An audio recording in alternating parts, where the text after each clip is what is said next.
What is the downside to not having children? Best way to explain it is ... While you have quiet, silence, and solitude when you are alone or with someone. It's like something is missing. Asli, it's biology. But it's like you don't have the opportunity to teach someone who came from you about the world, learn about the things they like, explain why you like the things you like, etc., etc. You don't get a chance to learn from them, teach them, or relate to them, regardless of whether the relationship is good or bad. You never see how you would see yourself as if you grew up in a different era, if that makes sense. That's sort of like asking, what is the downside to not traveling? And grueling, exhausting components to both parenting and traveling. But there are also joys and discoveries you would never even realize, let alone experience for yourself, unless you take the plunge. You'll never truly know what a mix of you and your hopefully favorite person in the whole world looks like. I get to see what my hair looks like on my husband's face. I get to see my smile reflected back at me when I make a funny nose. I get to see 2 pairs of blue eyes lighting up when I chase them both through the house. On a more funny note, if you don't have kids, you'll never know what it's like to go wake up your kid and realize they've taken up finger painting and provided their own brown paint. Truly a miracle. Thank God.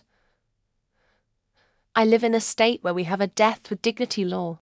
That way, I won't lose all of my worldly possessions paying for a retirement home. I can die on my own terms and either give most of my money to my future children or to my nephew, if I decide not to have any. Retirement homes are a scam designed to feed off of people's fear of death. I would much rather die on my own terms than live in a home for 20 years barely able to function, slowly draining away my family's inheritance so my kids will get nothing. Maybe this is a smaller downside, but I see so many videos of people revealing to their partner, family, best friends, etc., that they're pregnant. And it's always such a beautiful thing. Same thing with hearing the heartbeat for the first time, finding out the gender, watching your partner become a parent, watching your family hold your baby. So many beautiful, joyous moments that I'll never experience, and therefore, neither will my family. Not from me at least. It makes me sad, but it's still not worth having kids. So having just had my first child 6 months ago, the biggest downside is missing out. I had no idea how positive it is experientially. I were to draw an analogy, imagine asking what is the biggest downside to not ever falling in love and having a romantic relationship. The biggest downside is not experiencing it because it's amazing. Every time I look at him I get happy, my mind brightens. When I hold him, it's not like holding someone else's baby. It is like a ball of emotional warmth. It is spectacular. I have a niece. Ever since the 8th grade she lived with me during the school year so she can be closer to a really good school. I house her, feed her. She uses my internet. She's a great kid. I give her advice about computers, relationships, taught her to drive, taught her other car stuff so she won't have to depend on strangers for help. Anyway, she's graduating. There's a salute to parents and she's taking her mum and dad to avoid awkwardness. I understand, but I'll admit, it hurt like a motherfucker. My kids are little humans that experience wonder and joy over the most mundane things. They're also so kind and pure. It's just a beautiful reminder to me of the good in the world and that there are people worth fighting, striving and dying for. Also, I get to form loving and safe relationships with them. We enjoy being a family, supporting each other and just having fun together. It's really hard, but it's so wonderful. I'm super pro-choice and unconventional, but I love being a mum to my kids. I feel like parents have a renewed focus and a better perspective of what is most important. Without kids, I feel like smaller things get to me, more work pressures feel intense. Friend drama, whatever. My friends that have kids don't have time to be pressed over small things. They have literal lives dependent on them to keep them alive, safe and healthy. The blessing and curse is I'm free to float around and have to create what my focus, drive and priorities are. They aren't obvious. Not having grandkids or large family functions. Most people seem to love being a pop or a Gigi. It's all the fun parts of having kids. And then you give them right back for mum and dad to do the hard stuff. I'm sure seeing a legacy of yours being left behind is a nice feeling. Not that there's a guarantee your children will have families, but the hope that they will. Growing old and weak seems terrible, but being old and weak with a loving family makes it easier to accept.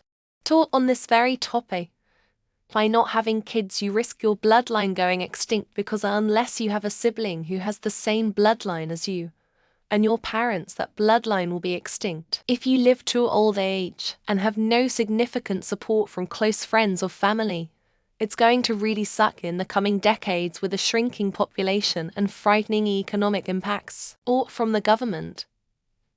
No one you can really depend on, and you get hurt or sick. And everybody inevitably will, and you have an actual will to live and get better. Well, it's not going to be ideal. No one to take care of you in old age. Serving adults who will ignore you. But you always have that parent and child emotional bond that you don't have with anyone else. And you have a better chance with a child than any other relationship. I took care of my mother and my sister didn't so shit for her when she died. I found out that she left me her house with no mortgage, and my idiot sister got almost nothing. Children are people whom you meet and love and enjoy. If you don't have them, you never meet them. Like anything else that simply doesn't happen to you. It's not exactly a downside. What I mean is, if you never met someone to begin with, you can't possibly miss them. On the other hand, for those of us who have kids, who have met them and so loved them and enjoyed them, life would be deeply impoverished, unbearably so, without them. It's all about what you want from your life, like just about everything.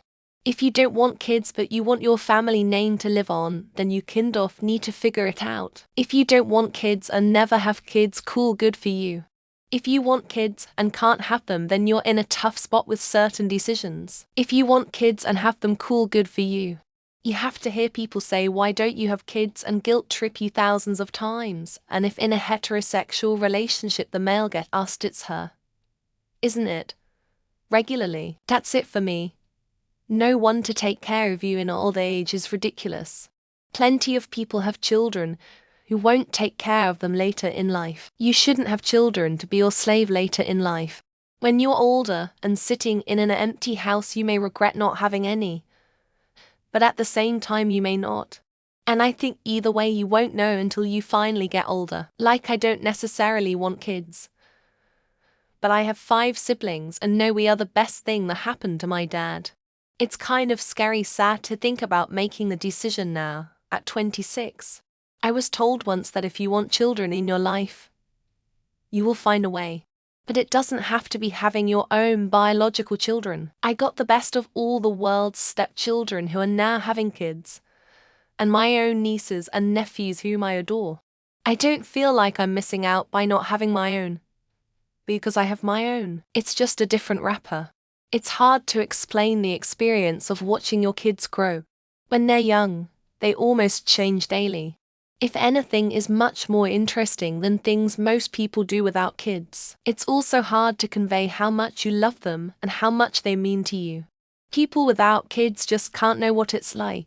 It's slightly harder to meet people and make new friends as an adult without kids. All of our friends acquired their social network from school drop-off, classroom birthday parties, Little League, Boy Scouts, etc. We are child-free and have met friends through hobbies and clubs.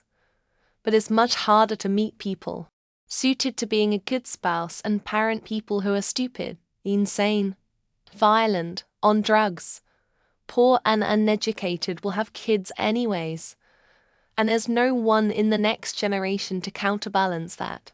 As a teenager, I remember going to pick up my grandmother at the old folks' home on Christmas Eve. As we left, I saw a large number of very elderly people who had no one coming to take them back to their family's house for Christmas morning. Right then and there I knew I wanted to have a family and children. All the bad things they say about being a parent are true. Also, all the good things about being a parent are also true. You have to decide if the latter is worth putting up with the former. But playing upside, someone to look after me when I'm old. Who the fuck else is going to? I have a great relationship with the one daughter I have.